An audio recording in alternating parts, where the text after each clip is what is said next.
But like many other places in the world, there is also a growing movement to encourage women to go natural. And in one of Johannesburg's hippest new creative and cultural spaces, a former potato shed, I meet up with Taryn Gill of Perfect Hair.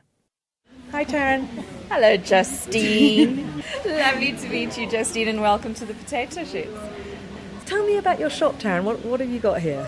You sell hair products. So it's the kind of formulas that are all natural, all African, crafted to meet the needs of African hair in African climates. Would you like to wear a weave? Absolutely bloody not. It's never going to happen.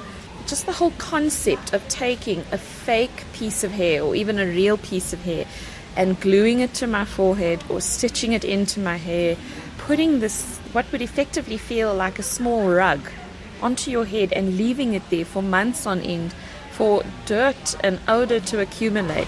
It just sounds traumatic. I can't imagine taking somebody else's hair and putting it on mine and then thinking that that was beautiful. To me, it's such an indictment of a psychology where girls have been raised and taught to believe that your hair's bad hair. You've got to cover it up, you've got to straighten it, you've got to cut it off, you've got to break it.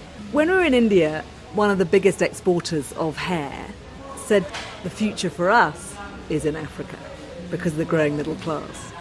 So there is still a very large group of people who want to wear weaves on their heads.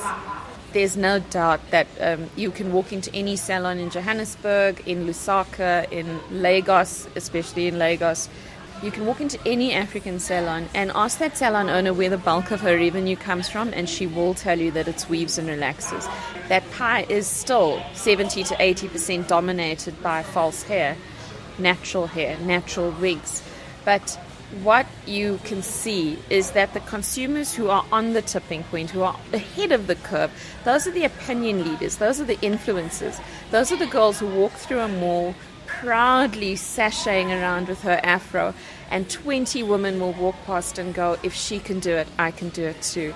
I think weave owners have got another decade of rule in terms of where this woman spends her money, but they will find that the African consumer is so sussed around what's healthy for her and what her self-worth means.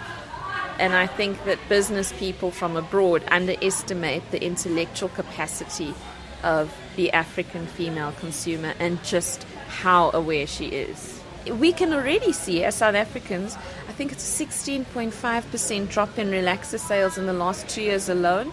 That's millions of rands lost.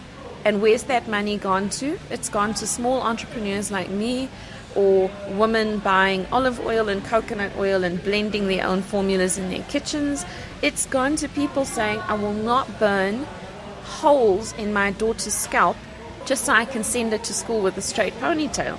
The fact that people are transitioning to natural, and it is such an emotional journey.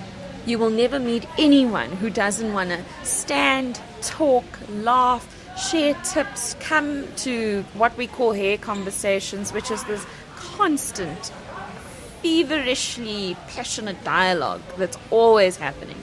And it's kind of goosebump stuff. You know, it really is goosebump stuff. Girls get emotional about their hair.